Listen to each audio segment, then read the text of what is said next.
जीवन प्राप्त करें बल्कि परिपूर्ण जीवन प्राप्त करें। प्रभु के सुंदर वचन के लिए हम प्रभु को धन्यवाद दें। प्रभु का एक एक वचन बहुत महत्वपूर्ण है और आज जो वचन हम पढ़ रहे हैं यहाँ पर प्रभु के वचन में हमें बताया गया है कि चोर आता है चुराने के लिए, मारने के लिए और नष्ट करने के लिए, और मैं इसलिए आया हूँ कि वे जीवन प्राप्त करें बल्कि परिपूर्ण जीवन प्राप्त करें। जी हाँ प्यारे भाइयों और बहनों, प्रभु कहते हैं मैं इसलिए आया हूँ कि तुम जीवन प्राप्त करो। प्रभु हमें जीवन देना चाहते हैं, प्रभु हमें जीवन देने के लिए आए, और ना सिर्फ जीवन देने बल्कि वो कहते हैं प्रभु मैं तुम्हें परिपूर्ण जीवन देने आया हूँ। मैं चाहता हूँ कि तुम परिपूर्ण जीवन प्राप्त करो। Hallelujah, hallelujah. अनेक बार हमारे पास हम कह सकते हैं कि हमारे पास जीवन है पर हमारे पास परिपूर्ण जीवन नहीं है। तो आज हम इस पर व्याख्यान सुनेंगे और समझेंगे प्रभु किस जीवन की बात करते हैं। प्रभु हमारे संसार के जीवन की बात नहीं कर रहे हैं। हालेलुया।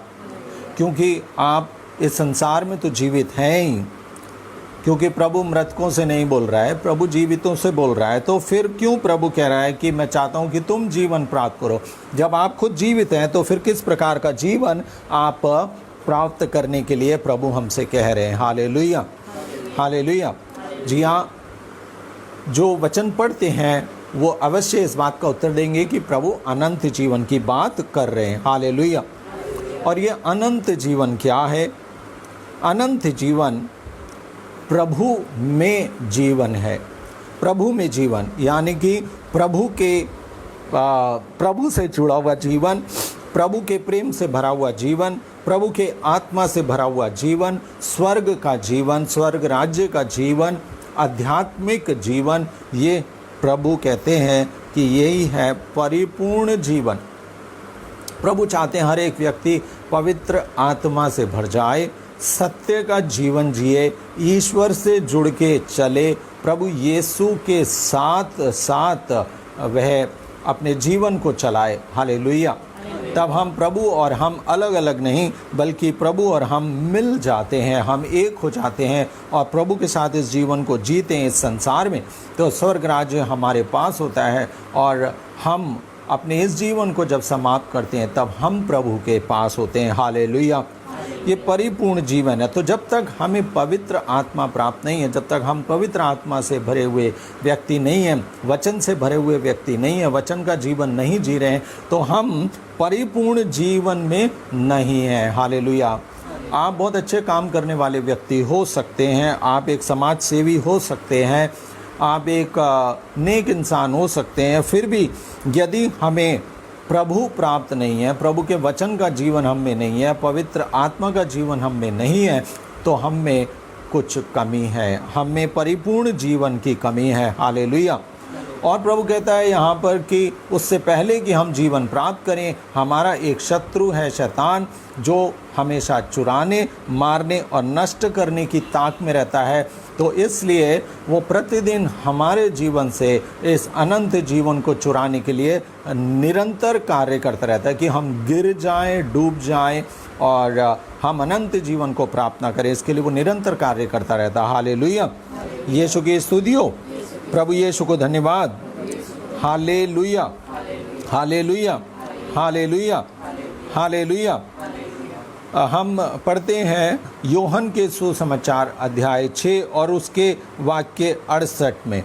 योहन के सुसमाचार अध्याय 6 और उसके वाक्य 68 में हम पढ़ते हैं, पेतरुस कहता है, पेतरुस प्रभु यीशु के 12 शिष्यों में से एक, वो यीशु मसीह से कहता है 68 वर्स 68 चैप्टर 6 जॉन, उसमें प्रभु से वो कहता है प्रभु हम तुझे छोड़कर कहाँ जाएं, क्योंकि तेरे ही शब्दों में अनंत जीवन का संदेश है। इस वचन को पढ़ लें। सिमोन पेतरुस ने उन्हें उत्तर दिया, प्रभु हम किसके पास जाएं? आपके ही शब्दों में अनंत जीवन का संदेश है। Hallelujah, hallelujah. यीशु की स्तुति हो, यीशु को धन्यवाद। Hallelujah, hallelujah. यीशु की स्तुति हो, यीशु को धन्यवाद। तो पेतरुस कहता है प्रभु से, हम तुझे छोड़ के कहाँ जाएं, क्योंकि तेरे ही शब्दों में अनंत जीवन का संदेश है। यानी कि प्रभु के शब्दों में अनंत जीवन है, वचन जीवन है। Hallelujah, hallelujah. प्रभु के शब्दों में अनंत जीवन है। तो जब हम प्रभु के शब्दों में, प्रभु के वचन में डूबे हुए नहीं हैं, तो फिर हम अनंत जीवन की बात कैसे कर सकते हैं? क्योंकि प्रभु के शब्द, प्रभु के वचन अनंत जीवन है, हमें जीवन प्रदान करते हैं। बहुत से लोग नेक इंसान हो सकते हैं, परंतु प्रभु के वचन से दूर रहते हैं, बाइबल नहीं पढ़ना चाहते, प्रभु के वचन सुनना नहीं चाहते। तो ऐसे में हम कैसे कह सकते हैं कि वो अनंत जीवन के अधिकारी होंगे, जब वो प्रभु के वचन को नहीं चाहते, नहीं पढ़ते, उस पर नहीं चलते। हालेलुया, यीशु की स्तुति हो, यीशु को धन्यवाद। प्रेरित चरित अध्याय 17 हम निकाले। प्रेरित चरित अध्याय 17 और उसके वाक्य 27 में वचन कहता है कि ईश्वर यही चाहता है। ईश्वर क्या चाहता है? ईश्वर ये चाहता है, क्योंकि देखिए हम इस संसार में आए हैं और हमारे जैसे सैकड़ों करोड़ों लोग इस संसार में हैं, परंतु मनुष्य और जानवर और पेड़ पौधे, इन सब के जीवन में थोड़ा फ़र्क है। और मनुष्य का जीवन जो है वो इन सब में उत्तम यानी कि सुपर है। और मनुष्य को प्रभु ने उत्पत्ति ग्रंथ में अध्याय 1 में हम पढ़ते हैं और उसके 2 में भी दोबारा कहा गया है कि ईश्वर ने मनुष्य को अधिकार दिया। और जब ईश्वर ने मनुष्य को बनाया, उसे अच्छा लगा और उसने उसे सारे संसार पर अधिकार दिया। और उसने कहा, तुम समस्त जीव जंतुओं पर शासन करो और समस्त पृथ्वी को अपने अधिकार में ले लो। तो मनुष्य को उसने पृथ्वी का अधिकारी बनाया, किसी जानवर को नहीं, किसी पेड़ पौधे को नहीं। मनुष्य अधिकारी है पेड़ पौधों के ऊपर, जानवरों के ऊपर, उसको अधिकार है इन सब के ऊपर। जी हाँ, ईश्वर ने बाइबल के अनुसार देखिए, हम बाइबल की बात करते हैं तो बाइबल कहती है कि सब कुछ जो धरती पर है वो मनुष्य के अधिकार में, कंट्रोल में। अब आप एक बात बताएं, आपके घर में कोई नौकर है, तो नौकर आपके कंट्रोल में है या आप नौकर के कंट्रोल में? कौन किसके कंट्रोल में होना चाहिए? जब हमारे घर में नौकर है या हम मालिक हैं, तो नौकर हमारे कंट्रोल में होगा, हम उससे जैसा कहेंगे उसे वैसा करना चाहिए, ना कि नौकर हमारा मालिक बन जाए। हालेलुया। इसी प्रकार सृष्टि हमारे नियंत्रण में, यानी कि हम सृष्टि के ऊपर शासन करने के लिए, मनुष्य को सृष्टि के ऊपर शासन करने के लिए बनाया गया है और उसे अधिकार में दिया गया है। पर शैतान हमारे मन को इतना कुरूप कर देता है कि हम उस सृष्टि जिस पर हम शासन करते हैं, जो मनुष्य को जिसके ऊपर अधिकार दिया गया, और हम उसी से डरते हैं।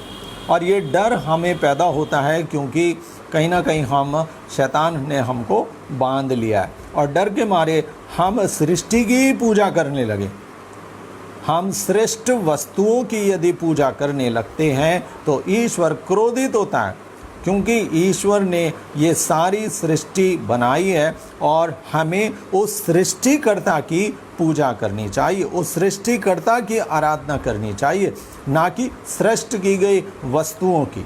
यहाँ तक कि हमें स्वर्गदूतों की भी पूजा आराधना नहीं करनी चाहिए। हमें ईश्वर की आराधना, केवल ईश्वर की आराधना, उस पिता परमेश्वर की जो समस्त सृष्टि का रचने वाला है, बनाने वाला है, हमें उसकी आराधना करनी चाहिए।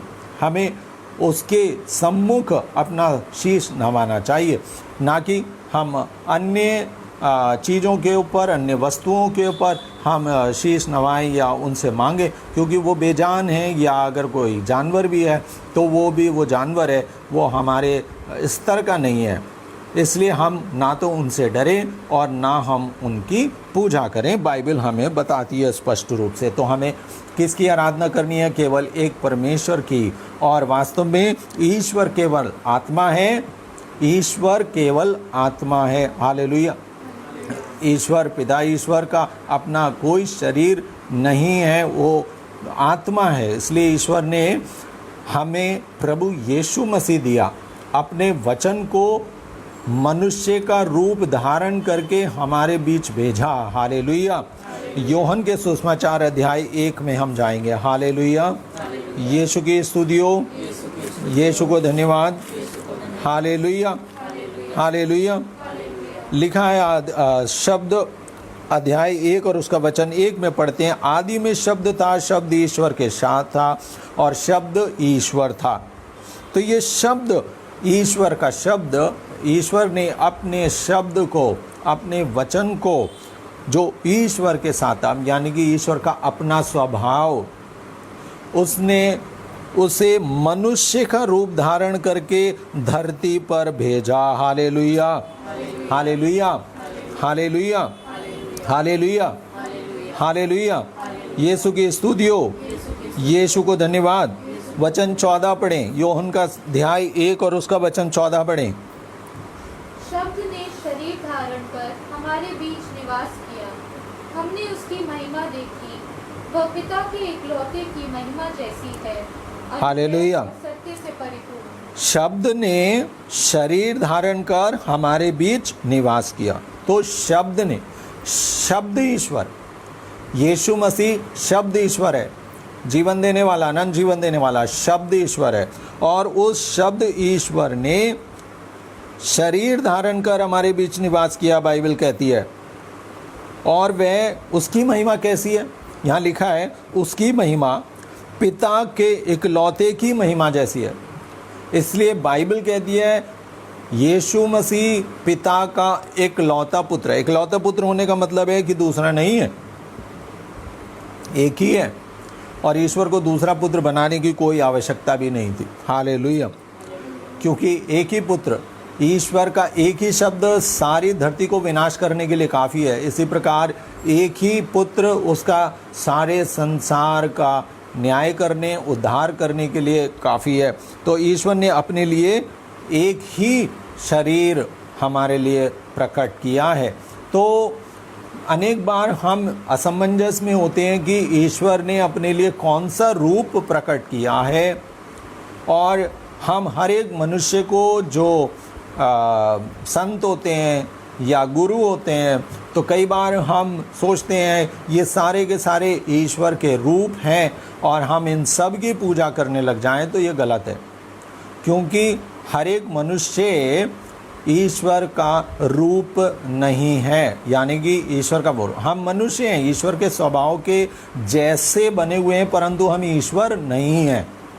हम ईश्वर के स्वभाव के जैसे हैं, रेप्लिका हैं, उसकी एक छोटी सी कॉपी हैं, परंतु हम ईश्वर नहीं हैं। इसलिए मनुष्य किसी दूसरे मनुष्य का आराधना या उसकी पूजा ना करे। पर यीशु मसीह मनुष्य होते हुए भी ईश्वर थे, क्योंकि यीशु मसीह के अलावा इस संसार में किसी मनुष्य ने ऐसा प्रमाणित नहीं किया जो यीशु मसीह ने किया। इसके विषय में आप पढ़ना चाहें तो पूरी बाइबल पढ़ें, यीशु मसीह के वचन को पढ़ें, और आप समझ जाएंगे कि यीशु मसीह के सिवाय धरती के इतिहास में कोई मनुष्य मरकर वापस नहीं आया। और उसने नहीं कहा, यीशु मसीह के आने से पहले कभी भी ये नहीं सुना गया, ना बाद में ये सुना गया, जो यीशु मसीह ने कहा कि मैं ही पुनरुत्थान और जीवन हूँ। हालेलुया, यीशु मसीह ही पुनरुत्थान और जीवन है, और ये किसी को मालूम नहीं था। यीशु मसीह ने कहा देखो मैं ही हूँ। इसलिए प्रेरितों ने, यीशु के चेलों ने यीशु मसीह को देखा, उन्हें सब कुछ पर अधिकार, परंतु बिना अहंकार और बिना घमंड के, और किसी को विचलित करने या अचंभित करने के लिए कोई चमत्कार प्रभु ने नहीं किए। विश्वास दिलाने के लिए प्रभु ने चमत्कार किए, पर किसी को जादू की तरह अचंभित करके या उनसे पैसा और रुपया ऐंठने के लिए यीशु मसीह ने कभी चमत्कार नहीं किया, क्योंकि उनको इस बात की कोई आवश्यकता नहीं थी। उन्हें धन की आवश्यकता नहीं थी, क्योंकि वो तो खुद सृष्टि के स्वामी थे। इसलिए उन्होंने कभी भी इस बात की चिंता नहीं की। हालेलुया, वह पानी पर चले। हालेलुया, उन्होंने पेड़ को आज्ञा दी और पेड़ सूख गया। हालेलुया, उन्होंने पवन को आज्ञा दी और आंधी थम गई। हालेलुया, उन्होंने कोड़ी से बोला शुद्ध हो जाओ और वो चंगा हो गया। हालेलुया, उन्होंने 5 रोटी लेकर के 12,000 को रोटी खिला दी। हालेलुया, प्रभु ने अनगिनत चमत्कार किए जिससे उन्होंने अपने सामर्थ्य को प्रकट किया। हालेलुया, जीवित रहते ही वो अपने 3 शिष्यों के साथ ताबोर पर्वत पर गए और जब वे पर्वत पर पहुंचे उन्होंने अपनी महिमा उन 3 शिष्यों के सामने प्रकट की और वे धरती से ऊपर आकाश में उड़ गए। और वहाँ पर वचन कहता है मूसा और एलिया नबी प्रकट हुए जो उनके साथ बातें कर रहे थे। और कौन सी बातें सुनी उन्होंने वो भी बताया कि उन्होंने बताया, पेतरुस कहता है, जो पेतरुस, याकूब और जॉन जो वहाँ पर उपस्थित थे, उन्होंने कहा कि वो आने वाली घटनाओं के विषय में बात कर रहे थे और उनकी मृत्यु के संबंध में भी उनसे बातें कर रहे थे और उनको बता रहे थे। हालेलुया, बातचीत हो रही थी। हालेलुया, यीशु की स्तुति हो, प्रभु यीशु को धन्यवाद। हालेलुया।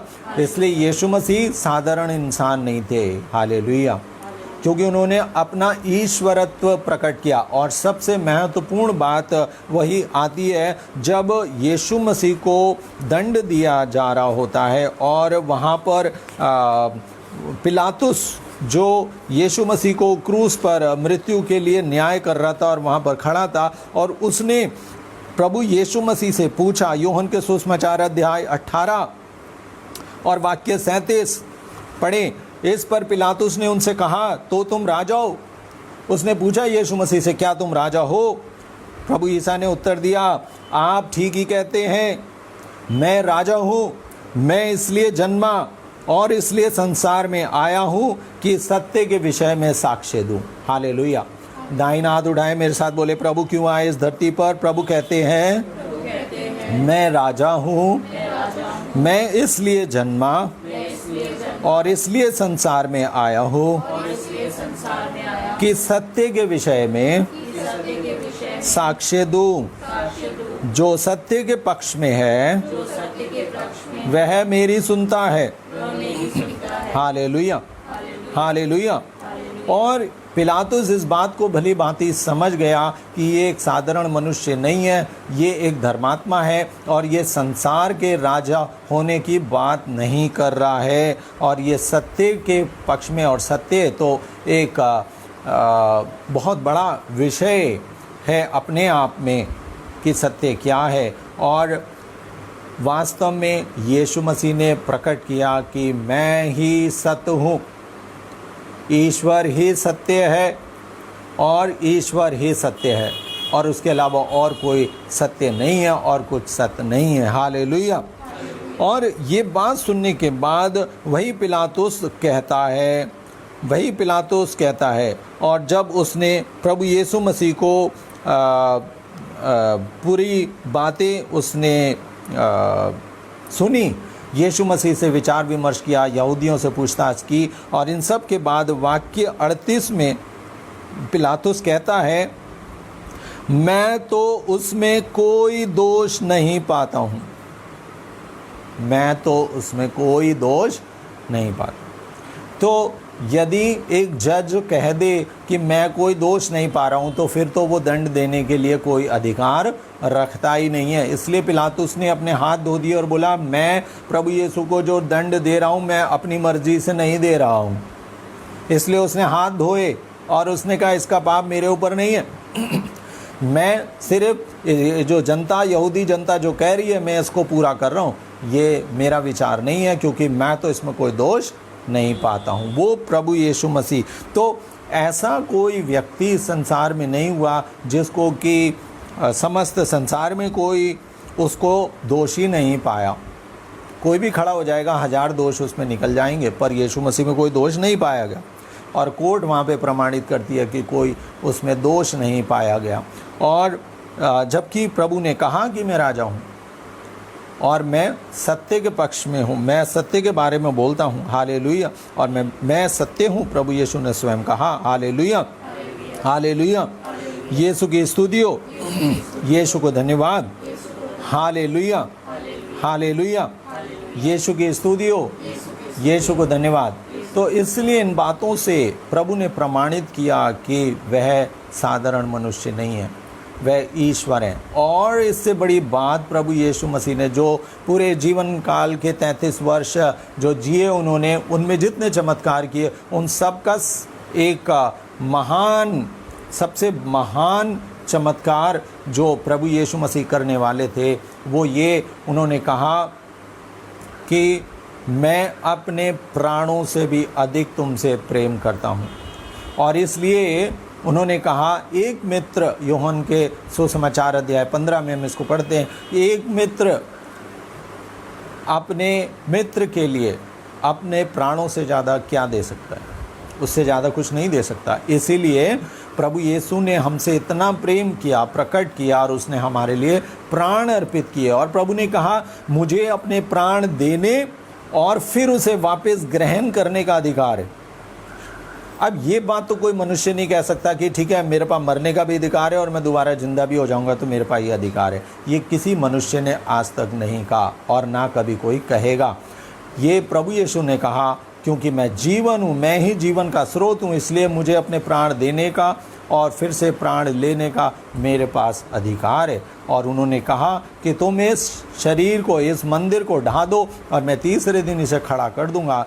और शुक्रवार के दिन हम जानते हैं प्रभु यीशु मसीह को क्रूस चढ़ाया गया और प्रातः, रविवार की प्रातः प्रभु यीशु मसीह उस कब्र में से जी उठे और 40 दिन अपने शिष्यों के साथ दर्शन देते रहे, बातचीत करते रहे, समझाते रहे, उनके साथ उन्होंने खाया और पिया।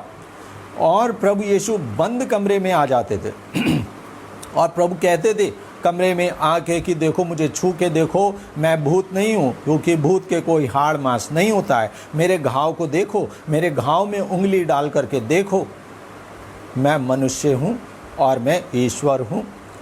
तो प्रभु के इन सारे, जो अभी संभव नहीं है कि हम 20 मिनट में सारी बातें बता दें और इसको पूरा जीवन काल लग जाता है समझते समझते, तो प्रभु ने अनेक आश्चर्य कर्मों के द्वारा और अपने पुनरुत्थान के द्वारा ये साबित किया कि प्रभु एक मनुष्य नहीं है, मनुष्य का रूप धारण किया, एक ईश्वर हैं प्रभु यीशु।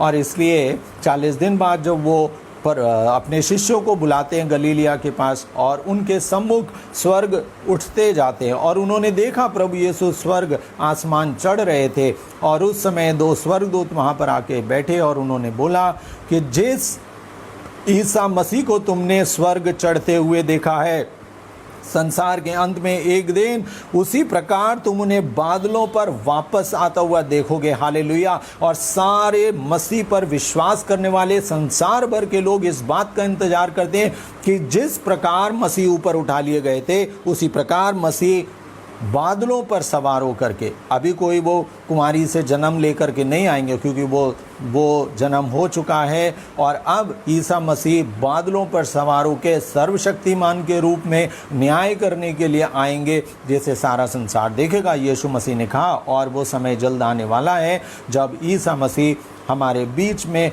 पुनः उपस्थित होंगे। हालेलुया। और वह ईश्वर के रूप में, पर इस बार वो कैसे आएंगे? इस बार वो ईश्वर के रूप में और संसार का न्याय करने के लिए आएंगे, तो वो दंड देने आएंगे। तो वो ईसा मसीह जब पहले आए, उन्होंने प्यार किया और आपको क्षमा प्रदान की। अब वो ईसा मसीह आपको फिर से अपना जीवन अर्पित करने और क्रूस पे चढ़ने के लिए नहीं आने वाले हैं। हालेलुया। अब प्रभु ईसा मसीह न्याय करने के लिए आने वाले हैं, इसलिए उन्होंने कहा कि मैं तुम्हें उचित पुरस्कार दूंगा, मैं तुम्हारे कर्मों का पुरस्कार दूंगा। तो जिसने विश्वास किया होगा, जिसने यीशु मसीह के वचन पर विश्वास करके उसे अपना उद्धारकर्ता माना होगा, प्रभु उसे अनंत जीवन प्रदान करेंगे।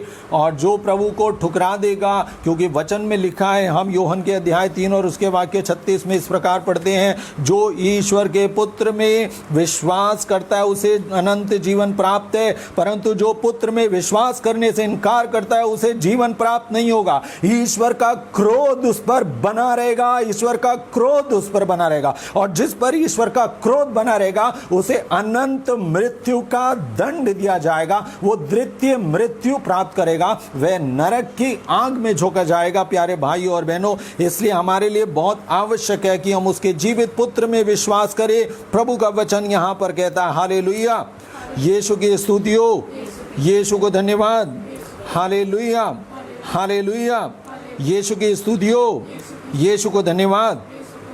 प्रकाशना ग्रंथ अध्याय 21, प्रकाशना ग्रंथ अध्याय 21 और उसके वचन 8 में इस प्रकार लिखा है, प्रभु विजयी और अपने विश्वासियों को तो अनंत जीवन प्रदान करेगा, पर वचन कहता है लेकिन कायरों, अविश्वासियों, नीचों, हत्यारों, व्यभिचारियों, ओझों, मूर्ति पूजकों और हर प्रकार के मिथ्यावादियों का भी भाग्य ये होगा धधकती आग और गंधक के कुंड में द्वितीय मृत्यु। एक बार तो हम मरेंगे इस शरीर से, पर हमारी आत्मा को भी फिर एक मृत्यु मिलेगी कि वो आग और गंधक के कुंड में हमेशा हमेशा के लिए डाल दिया जाएगा, ईश्वर की उपस्थिति से वंचित कर दिया जाएगा। हालेलुया। वो ईश्वर के सामने, ईश्वर की उपस्थिति में कभी नहीं आएगा, ईश्वर के विश्राम स्थल में प्रवेश नहीं करेगा, ईश्वर के स्वर्ग राज्य में प्रवेश नहीं करेगा। उसकी आत्मा हमेशा के लिए उस आग और गंधक की कुंड में मृत्यु का अनुभव करेगी, पर मृत्यु दोबारा नहीं आएगी। वो तड़पेगी, परंतु वह शरीर से तो मर चुके हैं, इसलिए अब वो आत्मा परेशान होती रहेगी, परंतु वह दुखी होने के बावजूद भी अपने जीवन में अपने आत्मा, अपने शरीर, अपने आत्मिक जीवन में अपने मन, सोच, विचार जो आत्मा का होता है उसमें वो शांति का अनुभव नहीं कर सकती। हमारी आत्मा शांति का अनुभव नहीं करेगी यदि हम द्वितीय मृत्यु प्राप्त करेंगे। इसलिए हमारे लिए आवश्यक है कि हम उस अनंत जीवन को प्राप्त करें। हालेलुया। यीशु की स्तुति हो, यीशु को धन्यवाद। तो ये साधारण बात नहीं है, बल्कि यहाँ पर पूरे आज्ञा, पूरे हुक्म के अनुसार कहा गया है कि जो विश्वास नहीं करेगा ईश्वर का क्रोध उस पर बना रहेगा। तो इसलिए प्रभु पर विश्वास करना हमारे लिए सिर्फ एक मात्र ड्यूटी, कर्तव्य नहीं है, बल्कि ये बहुत आवश्यक है, नेसेसरी है, एसेंशियल है, ज़रूरी है कि हम यीशु मसीह पर विश्वास करें, उसके वचनों पर विश्वास करें, और यही हम अनंत जीवन का रास्ता वचन के द्वारा दूसरों को भी बताएं, दूसरों को भी समझाएं, ताकि और भी लोग अनंत जीवन को प्राप्त करें। हालेलुया। यीशु की स्तुति हो, यीशु को धन्यवाद। Hallelujah, hallelujah. यीशु की स्तुति हो, प्रभु यीशु को धन्यवाद। यूहन्ना का अध्याय 11 और उसका वचन 25, यूहन्ना का सुसमाचार अध्याय 11 और उसके वचन 25 में हम पढ़ते हैं, मार्था पूछती है प्रभु यीशु मसीह से, क्योंकि प्रभु गए और उन्होंने 4 दिन से दफनाए उस लाजर को पुनः जीवित किया। यीशु मसीह के पुनरुत्थान में और लाजर के कब्र से बाहर आने में क्या फ़र्क था? देखिए, यीशु मसीह को किसी ने जिलाया नहीं, पर लाजर के लिए यीशु मसीह प्रार्थना कर रहे थे कब्र के बाहर खड़े होकर, जबकि वो मर के चौथा दिन हो गया था। और यीशु मसीह ने उससे कहा, मैं पुनरुत्थान और जीवन हूँ, इसलिए मैं आज्ञा देता हूँ लाजर बाहर आ। उन्होंने ये प्रार्थना नहीं की हमारे जैसे। हम जब आप और हम प्रार्थना करते, हम कहते हैं प्रभु यीशु मसीह हमारी इस विनती को सुन ले, पर यीशु मसीह ने जब भी कार्य किया उन्होंने आज्ञा दी। उन्होंने ये नहीं कहा, जब वो जल पर शांत होने के लिए नाव पर थे, आंधी को शांत करने के लिए उन्होंने आज्ञा दी, हे तूफान, हे आंधी शांत हो जाओ, वो आज्ञा देते थे। और हम लोग प्रार्थना करते हैं क्योंकि हम लोग मनुष्य हैं, और वो आज्ञा देते थे क्योंकि प्रभु ईश्वर मनुष्य के रूप में ईश्वर थे, इसलिए प्रभु आज्ञा देते थे। प्रभु कभी किसी से पूछते नहीं थे, अपने चेलों से नहीं पूछते थे कि आओ हम सब मिलकर के प्रार्थना करें, शायद ये चमत्कार हो जाए। वो हम लोग करते हैं, यीशु मसीह नहीं करते थे। हालेलुया। वो सिर्फ आज्ञा देते थे और कोड़ी चंगे हो जाते थे। हालेलुया। यीशु की स्तुति हो, यीशु को धन्यवाद। 11:25 पढ़े। ईसा ने कहा, पुनरुत्थान और जीवन मैं हूँ। आमीन। हालेलुया। दाहिना हाथ उठाए। प्रभु ईसा ने कहा, पुनरुत्थान और जीवन मैं हूँ। हालेलुया। मार्था जो अपने भाई के लिए यीशु मसीह को बुलाई थी, यीशु मसीह को निवेदन किया था मार्था और मरियम ने कि हमारा भाई बीमार है, आप आ जाइए प्रभु और उसे चंगा कीजिए, आप हमारे परम मित्र हैं, आप हमारे प्रभु हैं। बहुत प्यार करते थे प्रभु यीशु मसीह को, इसलिए उन्होंने यीशु मसीह से निवेदन किया कि भाई बीमार है। आजकल भी ऐसा होता है, हमारे परिवार में कोई बीमार होता है, हम बुला लेते हैं कि भाई पास्टर जी आओ हमारे लिए प्रार्थना करो, ठीक है। तो उन्होंने यीशु मसीह को बुलाया, पर यीशु मसीह 4 दिन बाद पहुँचे, वो मर गया और 4 दिन हो चुके थे। तो मार्था कह दिया कि अब तो दुर्गंध आती होगी, अब तो उसे मरे हुए 4 दिन हो गए, अब क्या चंगा होगा? अब क्या, अब तो जब आते, अगर जब जिंदा था तो बीमारी से ठीक भी हो जाता, अब तो कुछ नहीं हो सकता। तो मार्था के दिल में, मरियम के दिल में कोई भी विश्वास नहीं था कि वो कब्र से बाहर आ जाएगा, क्योंकि दोनों ने कहा। पर प्रभु ने उनको विश्वास दिलाया कि देखो, मैं पुनरुत्थान और जीवन हूँ, मैं हूँ जीवन, मैं जो कहूँगा होगा। ऐसा संसार में पहले कभी हुआ ही नहीं था। तो बेचारी ये दोनों बहनें विश्वास कैसे करती कि उनका भाई जीवित हो जाएगा, क्योंकि धरती पे ऐसी कोई घटना नहीं हुई थी। और वो प्रभु ने कब्र पर जाकर कहा, पत्थर हटा दो, और लाजर को आज्ञा दी और लाजर बाहर आ गया। हालेलुया। पर लाजर के जी उठने में और यीशु मसीह के जी उठने में फिर यहाँ पर फ़र्क देखते हैं। यीशु मसीह को जी उठाने के लिए कोई वहाँ पर गया नहीं था। दूसरी बात, लाजर जीवित हुआ, कब्र से बाहर आया, मगर वो फिर मर गया, क्योंकि वो कुछ साल जीवित रहा और अपनी आयु पूरी करके फिर संसार से चल बसा। और लाजर जब आया था तो वो अपने शरीर से ही आया था, इसलिए उसका शरीर फिर मर गया।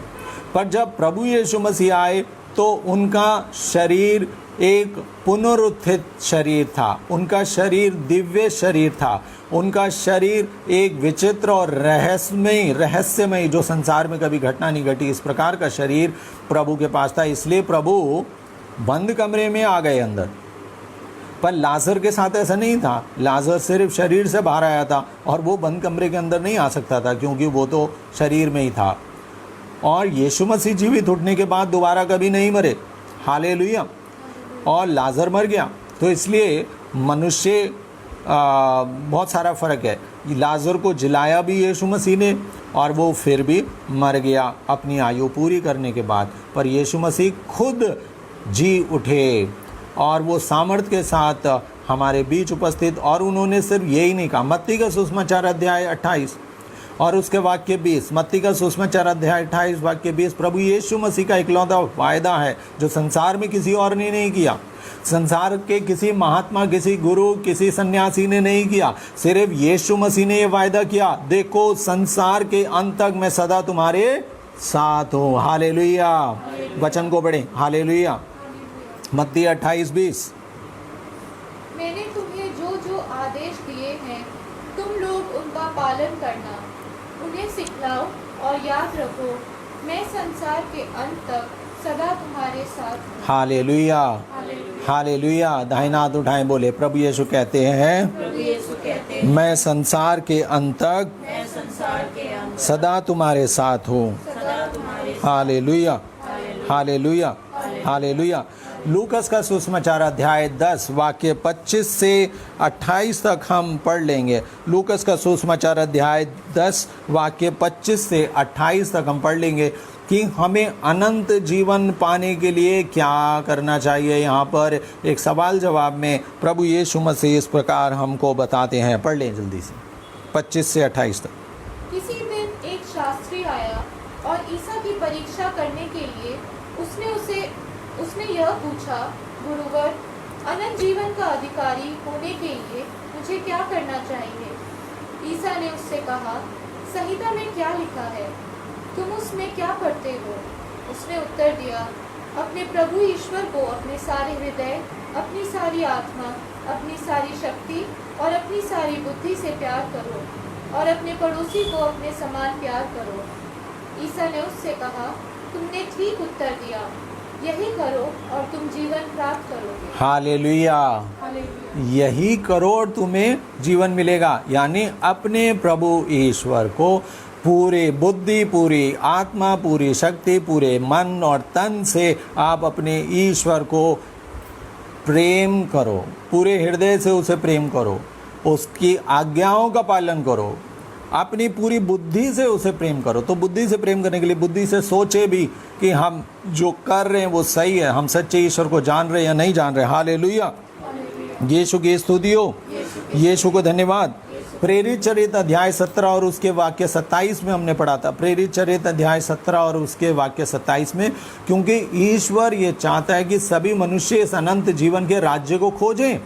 हमारे जीवन का मूल्य है कि हम इस संसार में एक जानवर की तरह नहीं आए हैं कि हम खाएंगे पिएंगे और मर जाएंगे, परंतु मनुष्य जब संसार में पैदा हुआ है तो ईश्वर ने उसके लिए एक उद्देश्य रखा, और वो उद्देश्य क्या है? पढ़ें 17 अध्याय और वाक्य 27। प्रेरित चरित। यह इसलिए हुआ कि मनुष्य ईश्वर का अनुसंधान करे और उसे खोजते हुए संभवतः उसे प्राप्त करे। आमीन, हालेलुया। मनुष्य उसे खोजे और खोजते हुए उसे प्राप्त करे। ईश्वर को प्राप्त करना हमारे जीवन का लक्ष्य है, हालेलुया। और हमने अपने जीवन में ईश्वर को पाने के लिए कितना प्रयास किया, कितनी मेहनत की, इसका हिसाब हमसे मांगा जाएगा, हालेलुया। और प्रीता परमेश्वर, विधि विवरण ग्रंथ अध्याय 5 वाक्य 29, विधि विवरण ग्रंथ अध्याय 5 वाक्य 29, प्रभु का वचन कहता है कि जब हम ईश्वर की आज्ञा को मानते रहेंगे, अपने ईश्वर के वचनों का पालन करते रहेंगे, तो वो प्रभु कहता है कि तब तुम्हें जीवन प्राप्त होगा, हालेलुया। काश तुम ऐसा करते रहो, हालेलुया। क्यों? वहाँ पर लिखा है, यदि ये सदैव ऐसा करते तो इनके बाल बच्चे सदैव सकुशल रहते, हालेलुया। आप भी सकुशल रहेंगे, आपके बाल बच्चे सकुशल रहेंगे यदि हम प्रभु के वचनों का पालन करते रहें, हालेलुया। यीशु की स्तुति हो, यीशु को धन्यवाद, हालेलुया। तो ये अनंत जीवन क्या है, हमने इसके बारे में जाना। ये प्रभु में जीवन है, स्वर्ग का जीवन है, सत्य का जीवन है, यीशु से जुड़ा हुआ जीवन है, वचन और आत्मा से भरा हुआ जीवन है, हालेलुया। यीशु की स्तुति हो। और जब हम इस स्वर्ग राज्य को, यानी कि जब हम इस जीवन को पा जाते हैं, तो ऐसे व्यक्ति के लिए प्रभु वचन देता है, हालेलुया। यीशु की स्तुति हो, यीशु को धन्यवाद। वचन 24 अध्याय 4, संत यूहन्ना का सुसमाचार अध्याय 4 वचन 24 में लिखा है, ईश्वर आत्मा है और उसके आराधकों को चाहिए कि वे आत्मा और सच्चाई से उसकी आराधना करें, आत्मा और सच्चाई से उसकी आराधना करें। और वचन 23 कहता है कि सच्चे आराधक आत्मा और सच्चाई से पिता की आराधना करेंगे। पिता ऐसे ही आराधकों को चाहता है। तो अनंत जीवन प्राप्त करने वाले आराधक मनुष्य आत्मा और सच्चाई से ईश्वर की आराधना करेंगे, हालेलुया। तो यदि आप आत्मा और सच्चाई से ईश्वर की आराधना करते हैं, तभी आप अनंत जीवन के योग्य ठहराए जा सकते हैं, हालेलुया। यदि आप आत्मा से, आप अपने जीवन से ईश्वर को ना मान रहे हैं, ना उसकी आराधना कर रहे हैं, बल्कि सिर्फ फॉर्मेलिटी कर रहे हैं, और आप अपने जीवन में संसार के नियमों का पालन कर रहे हैं, और आप सिर्फ ईश्वर को मानने के नाम पर एक फॉर्मेलिटी कर रहे हैं, तो आपको अनंत जीवन प्राप्त नहीं है। ये दुख की बात है, हालेलुया। इसलिए हम प्रभु की ओर मन फिराएं, हालेलुया। पर इस बात को, जैसे मैंने पहले वचन कहा था कि चोर आता है चुराने, मारने और नष्ट करने, तो शैतान इस बात को भली भांति जानता है कि कहीं तुम अनंत जीवन प्राप्त करोगे तो फिर तुम उसके नरक से बच जाओगे, क्योंकि शैतान तो नरक का स्वामी है, हालेलुया। वो झूठ का पिता है, वो नरक का स्वामी है। इसलिए जब शैतान देख लेता है कि ये बच्चा, ये मनुष्य, ये नारी स्वर्ग के रास्ते पर जा रही है, तो वह उसको रोकने का पूरा प्रयास करता है, हालेलुया। यीशु की स्तुति हो, यीशु को धन्यवाद, हालेलुया। यीशु की स्तुति हो, यीशु को धन्यवाद। तो शैतान जो है हमारे जीवन में पूरा प्रयास करता है कि वो हमको अनंत जीवन के रास्ते से रोक ले, हालेलुया, हालेलुया। क्योंकि शैतान अनंत जीवन की कीमत को जानता है, शैतान हमारे अनंत जीवन की कीमत को जानता है, इसलिए वो हमें रोकता है, हालेलुया। वो हमारा शत्रु है। आपने बहुत सारी पिक्चरें देखी होंगी, मूवीज़ देखते हैं ना, तो मूवी में कभी भी सीधे सीधे चीज़ें नहीं होती है, हमेशा मूवी में एक विलेन होता है, और जो भी हीरो करना चाहता है तो वो उसको रोकने की पूरी कोशिश करता है, हालेलुया। कोई सी भी पिक्चर देख लें, और बिना विलेन के पिक्चर नहीं बनती, हालेलुया। तो पिता ईश्वर ने ये सारा संसार बनाया, इसमें भी एक विलेन बनाया, और इसका विलेन कौन है?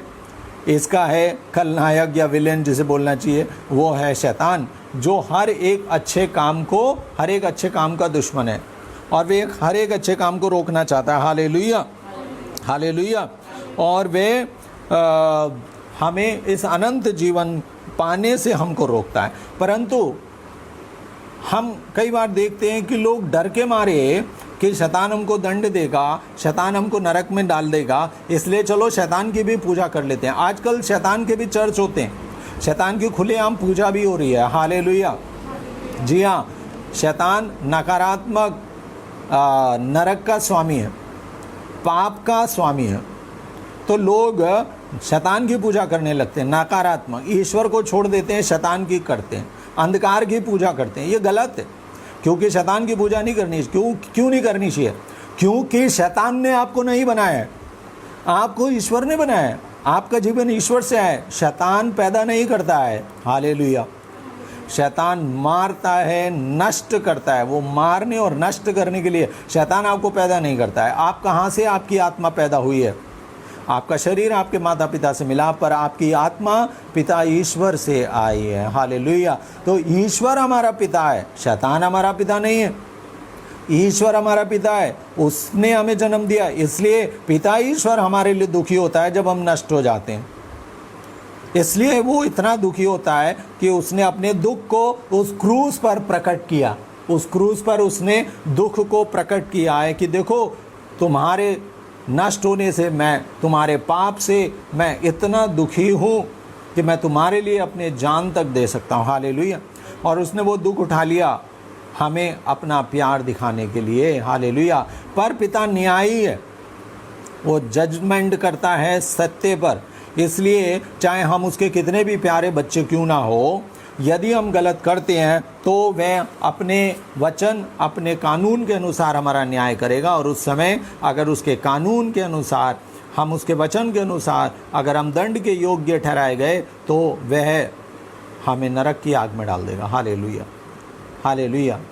इसलिए उसने हमारे लिए प्रभु यीशु के रूप में एक रास्ता दिया है कि हम प्रभु पर विश्वास करें और अनंत जीवन पाए, क्योंकि यीशु पर विश्वास करने से हमको दया मिलेगी, हमारे सारी गलतियों की क्षमा मिलेगी पश्चाताप के द्वारा। वो सिर्फ हमें यीशु मसीह के द्वारा मिलेगी। पर ईश्वर हमें अच्छी अच्छी बातें बताता है, वो बिल्कुल इसी प्रकार बताता है जैसे माता पिता बताते हैं।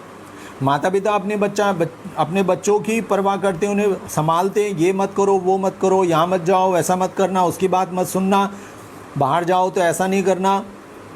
पर कई बार बच्चे जो हैं, जब मैं युवाओं को देखता हूँ, क्योंकि हम कॉलेज में देखते हैं बहुत से बच्चों को, तो वह कई बार माँ बाप की बात को हल्के में लेते हैं। अरे ये तो मम्मी ऐसी बोलती रहती है, अरे पापा ऐसी बोलते रहते हैं, मेरे दोस्त अच्छा बोलते हैं, देखो स्मोकिंग करनी चाहिए, अच्छी बात है क्योंकि हम मित्रों के साथ मिलके मस्ती कर रहे हैं, देखो ये भी करना चाहिए, देखो वो करना चाहिए। और वो माँ बाप की बात को ना सुन करके अपने ऐसे संगी साथियों की बात को सुनते हैं जो उन्हें अच्छा लगता है और जो उन्हें पतन के मार्ग पर ले जाते हैं। और फिर एक दिन दंड आ जाता है, वो ड्रगिस्ट बन जाते हैं, कोई आत्महत्या कर लेता है, कोई अल्कोहलिक बन जाता है, और कोई बीमारी से ग्रस्त हो जाता है भयंकर, क्योंकि उसने कोई इस प्रकार के ड्रगों का सेवन किया। तो ये सारे नुकसान एक व्यक्ति के जीवन में होते हैं जो साधारणतया, जैसे हमने अभी उदाहरण में देखा कि माता पिता की आज्ञा नहीं मानते, तो ऐसा भी युवा लोग करते हैं।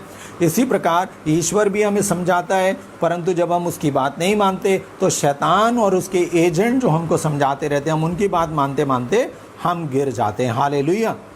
हालेलुया।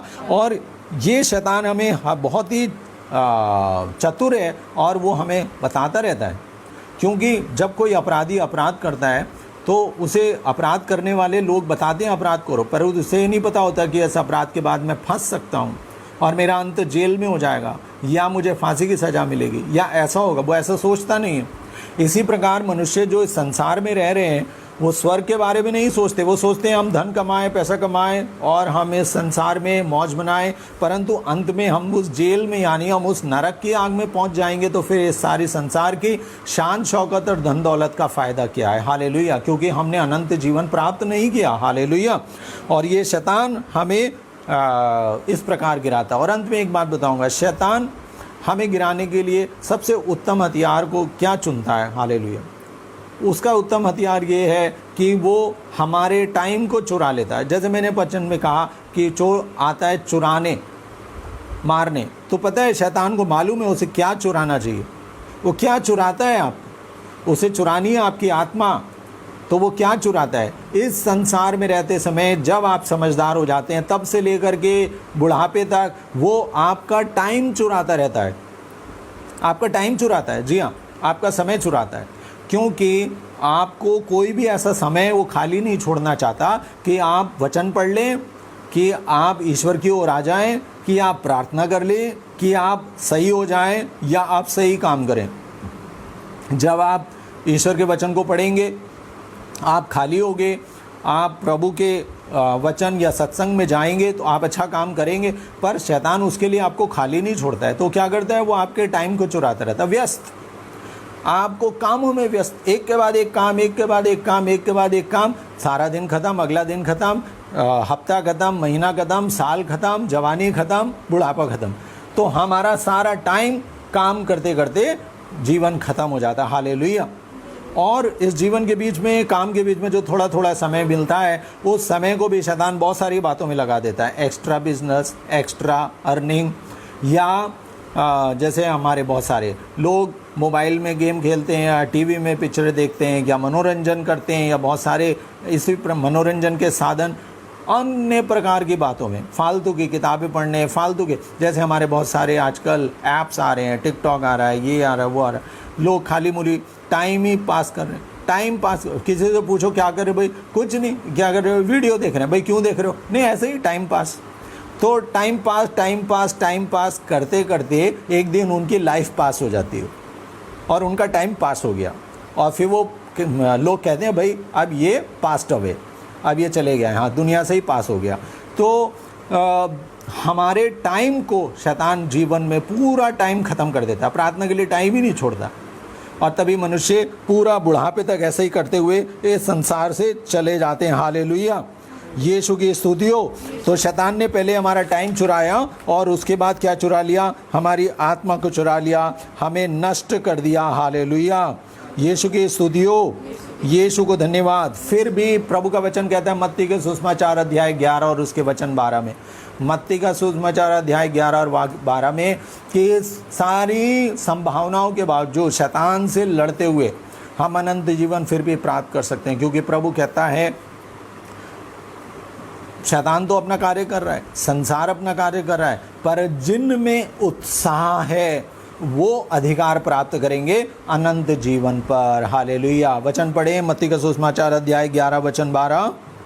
यूहन्ना बपतिस्मा के समय से आज तक लोग स्वर्ग राज्य के लिए बहुत प्रयत्न कर रहे हैं, और जिनमें उत्साह है वे उस पर अधिकार प्राप्त करते हैं। जिनमें, दाहिना हाथ उठाएं, बोले जिनमें उत्साह है वह उस पर अधिकार प्राप्त करेंगे।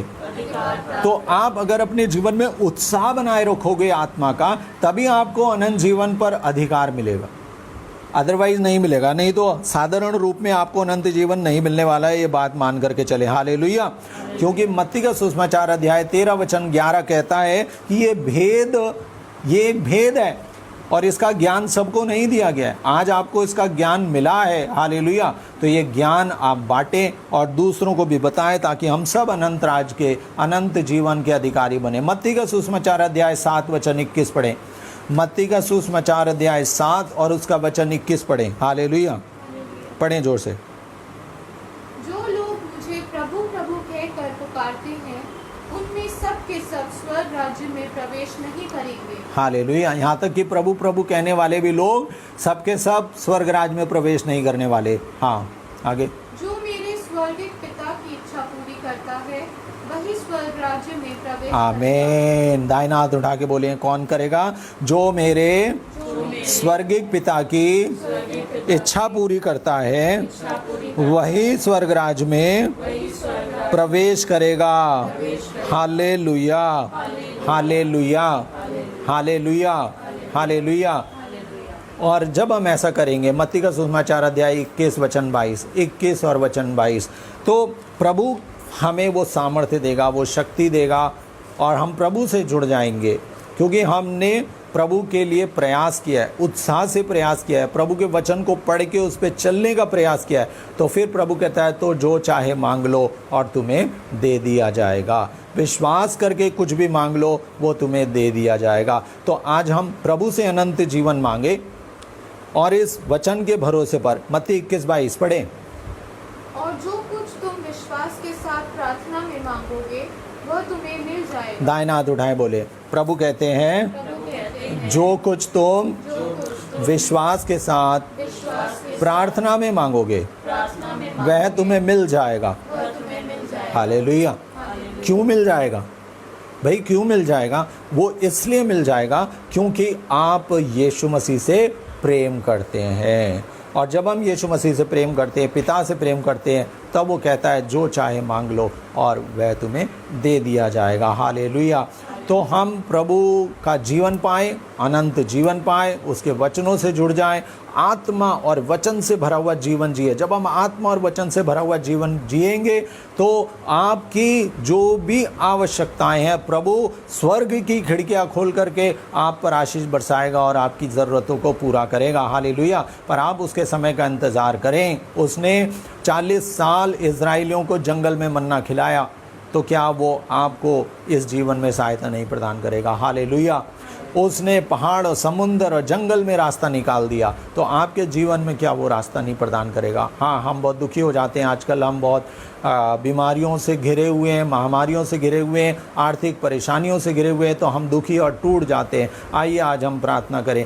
प्रभु हमारे बड़े प्रेम से जब हम प्रभु को पकड़ के प्रार्थना करेंगे आज, तो प्रभु हमारी बीमारियों से हमको चंगाई देगा, हमारे बंधनों से छुटकारा देगा, और हमारे जीवन में जो आवश्यकताएं हैं, आर्थिक आवश्यकताएं हैं, सामाजिक आवश्यकताएं हैं, पारिवारिक आवश्यकताएं हैं, प्रभु अपने स्वर्गीय भंडार से उन्हें पूर्ण करेगा। तभी हम कह सकते हैं आत्मा और जीवन, आत्मा और वचन से भरा हुआ हमारा जीवन होगा, परिपूर्ण जीवन होगा। तब हम इस संसार में रहेंगे, परंतु पूर्ण जीवन के साथ, एक गारंटी के साथ कि हम अनंत जीवन के वारिस हैं। आइए आज हम प्रार्थना करें बड़े विश्वास के साथ कि प्रभु हमने तुझ पर भरोसा किया है, तेरे वचनों को हमने पकड़ा है। आइए प्रभु यीशु और हमारे जीवन को अपने पवित्र आत्मा से परिपूर्ण कर दीजिए, दया के सागर। और हम उन लोगों के लिए भी विशेष प्रार्थना करेंगे आज जो हमसे प्रार्थना का निवेदन कर रहे हैं, और सारी आप लोग भी अपने भाई बहन, रिश्तेदार और सभी लोगों के लिए प्रार्थना करें, क्योंकि प्रार्थना ही हमारा जीवन है। एक दूसरे के लिए प्रार्थना करें। याकूब के पत्र में लिखा है, धर्मात्मा की प्रार्थना शक्तिशाली होती है। धर्मात्मा की प्रार्थना शक्तिशाली होती है। तो आप धर्मात्मा हैं, आप धर्म के लोग हैं जब आप प्रभु को प्यार करते हैं, और हमें विश्वास करने के कारण हमको ये धार्मिकता मिली है। हमको ये धार्मिकता कैसे मिली है? कर्मों के कारण नहीं, हमको प्रभु यीशु मसीह पर विश्वास करने के कारण ये धार्मिकता मिली है। इसलिए यीशु पर विश्वास करने के कारण मैं महान हो गया हूँ, अपने कर्मों से नहीं हुआ हूँ।